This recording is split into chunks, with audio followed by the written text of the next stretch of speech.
عمران خان آج کے بعد کبھی دوبارہ پاکستان کے وزیر اعظم نہیں بن سکتے۔ میں بول سے ہم کوئی جوشی تو نہیں ہے، نہ میرے پاس آپ کو کوئی سوال نکالنے والا ہوتا دیتا ہے، لیکن یہ جو بات ہے یہ تو اس وقت ہے اور اس کا ایک نوٹیفکیشن آپ کو ملا جب علیمہ خان صاحبہ نے عدالہ نیوز کا باہر شروع کرتے ہوئے کہا ایک ہی پیغام آ رہا ہے کہ آپ خوش ہو، اگر آپ خوش ہوں گے تو آپ کو پھر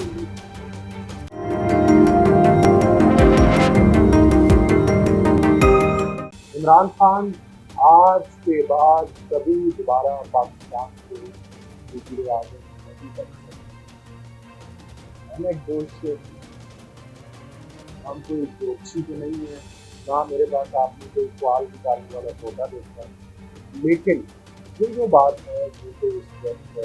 رہی ہے اور اس کا ایک نوٹیفکیشن آپ کو ملا جب علیمہ خان صاحبہ نے عدالہ نیوز کا باہر شروع کرتے ہوئے کہا کہ ایک ہی پیغام آ رہا ہے کہ آپ خوش ہو، اگر آپ خوش ہوں گے تو آپ کو پھر تو گویا کہ عمران خان صاحب نے انہوں نے بھی یہ میسج ان تک پہنچ گیا ہے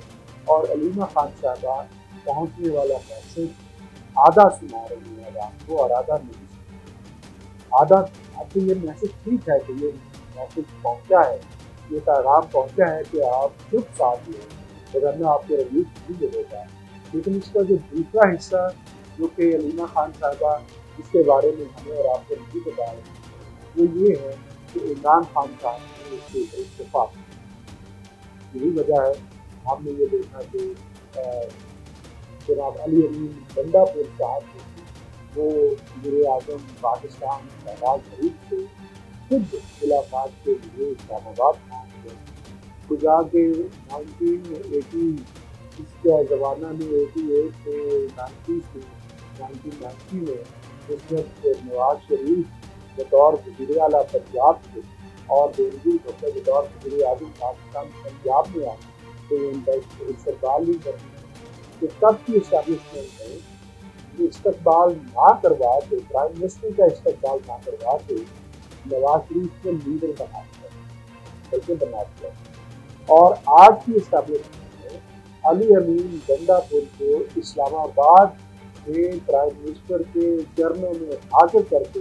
لیڈر بنا، اب ان کے خلاف وہ جو ایک پٹیشن آئی ہوئی ہے کہ جناب انہوں نے تو اپنے خاصے صحیح ظاہر کیے ہیں اور اس لیے رسمیت جو ہے مرتل ہو جانی چاہیے، یہ سارے کی ساری چیزیں اب لگتا ہے کہ جو دیکھی جائیں گی اور علی امین گنڈا پور صاحب آرام سے اپنا کام کریں گے۔ علی امین گنڈا پور کی انویٹیشن کو علیمہ خان کی بات ہو یا پھر آج جس طرح سے پشاور ہائی کورٹ کے اندر یہ جو فیصلہ آیا ہے کہ سنی اتحاد کونسل کی جانب سے جو مخصوص رجسٹروں کی ڈیمانڈ کے حوالے سے مقدمہ کیا گیا تھا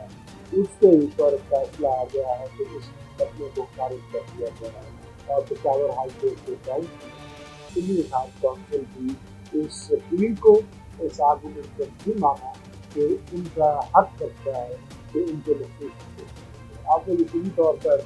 سپریم کورٹ آئیں گے اور یہاں پر اس کو ٹیکل کریں گے۔ اس فیصلے کا ایک مطلب تو یہ ہے کہ پشاور ہائی کورٹ کی جو ساتھ بری طرح سے متاثر ہوئی تھی پاکستان تحریک انصاف نے اپنے مسلسل سے فیصلے دے کر اس سے ایک بڑی حد تک ایک روک اور ایک ٹوک جو ہے وہ ڈال آئی تھی اور یہ خیال کیا جائے گا کہ پشاور ہائی کورٹ جو ہے وہ بھی فیصلے قانون اور انصاف کی بنیاد پر کرتا ہے۔ اور دوسرا اس کا تحقیق یہ ہے کہ پاکستان تحریک انصاف ہو جائے اس کے وہاں سے حق میں فیصلہ اختیار آتا ہے اور حکومت جو ہے وہ اس کے خلاف اپیل کرنے میں جو میکسیمم ٹائم لمٹ ہے اس کو پورا کرتی اور پھر جا کر اس کے خلاف اپیل کرتی۔ اب کم از کم پاکستان تحریک انصاف دنوں کے اندر اس معاملے کو ہائر کورٹ کے اوپر ٹیک اپ کر سکے گی تاکہ اس کا یہ جو ایک دعویٰ ہے کہ اس کے ساتھ الیکشن کے اندر نامزد ہوئی فارم 45 کے مطابق جو جیتے ہوئے تھے اور یہ کہ سندھی اتحاد کونسل کے تحت اتحاد کرنے کے بعد جتنی بھی مخصوص مسلم صادق موجود تنظیمیں ہوں یا دیگر صوبائی تنظیمیں ہوں تو ان کا حق بنتا ہے اس مدعا کو یا اس مدعے کو لے کر پاکستان تحریک انصاف مزید احتجاج کرتے ہوئے اپنے آپ کو دکھانے میں کامیاب رہے گی اور عوام یہ سمجھیں گے کہ پاکستان تحریک انصاف جو ہے وہ ابھی تک پورے دھڑلے کے ساتھ ڈٹی ہوئی ہے اور صحیح معنوں میں اپوزیشن کر رہی ہے. حالانکہ یہ جو ہے اپوزیشن جو ہے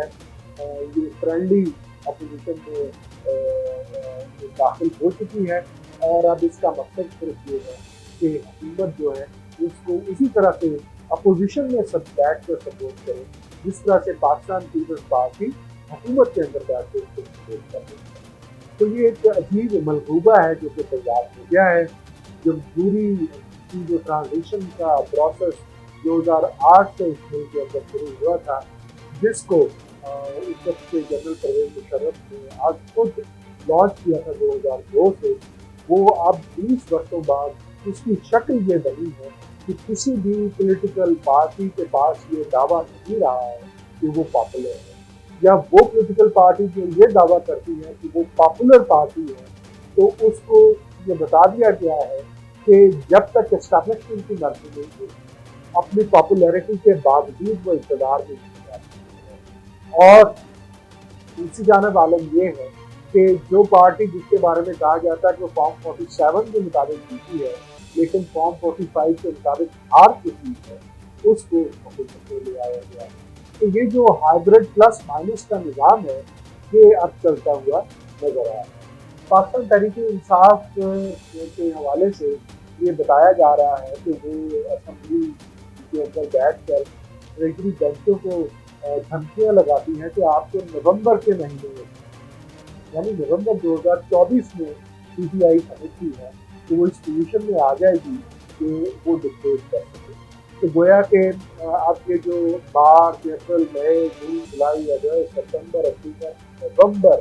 تو نومبر میں اس لیے یہ دھمکیاں دے رہی ہے پاکستان تحریک انصاف کے امریکہ کے اندر انتخابات ہوں گے، صدارتی انتخابات، اور اس میں پی ٹی آئی کا یہ خیال ہے کہ ٹرمپ دوبارہ سے ڈونلڈ ٹرمپ جو ہے وہ دوبارہ سے اقتدار میں آ جائیں گے اور پھر ان کی چابی ہو جائے گی. اب دیکھنا یہ ہے کہ نومبر تک پی ٹی آئی جو ہے اپنا جو ایک ریدم ہے اس کو کس طرح سے کام میں لا سکتی ہے، کس طرح سے اپنے آپ کو ریلیونٹ رکھ سکتی ہے. اور اگر حکومت مہنگائی پر قابو پانے میں کامیاب ہو جاتی ہے، آئی ایم ایف کے ساتھ مذاکرات کامیابی سے مکمل کرنے میں کامیاب ہو جاتی ہے، آئی ایم ایف سے ایک نیا پروگرام لینے میں کامیاب ہو جاتی ہے، ملک کے اندر بیرونی سرمایہ کاری کا راستہ کھل جاتا ہے، تو پھر ممکن ہے کہ پی ٹی آئی جو کہ نومبر 2024 کی بات کر رہی ہے اس کا وہ خواب نومبر 2026 میں جا کر کے اس میں تھوڑی سی ہلچل پیدا ہے. تو ایک لمبی اسٹرگل ہے، ایک سنگھرش ہے جو کہ پاکستان تحریک انصاف کی آزمائشاں ہے، اور اس دوران میں پلوں کے نیچے سے کتنا پانی بہہ جائے گا اور کس سمت میں بہہ جائے گا اس کے بارے میں فی الحال کچھ نہیں.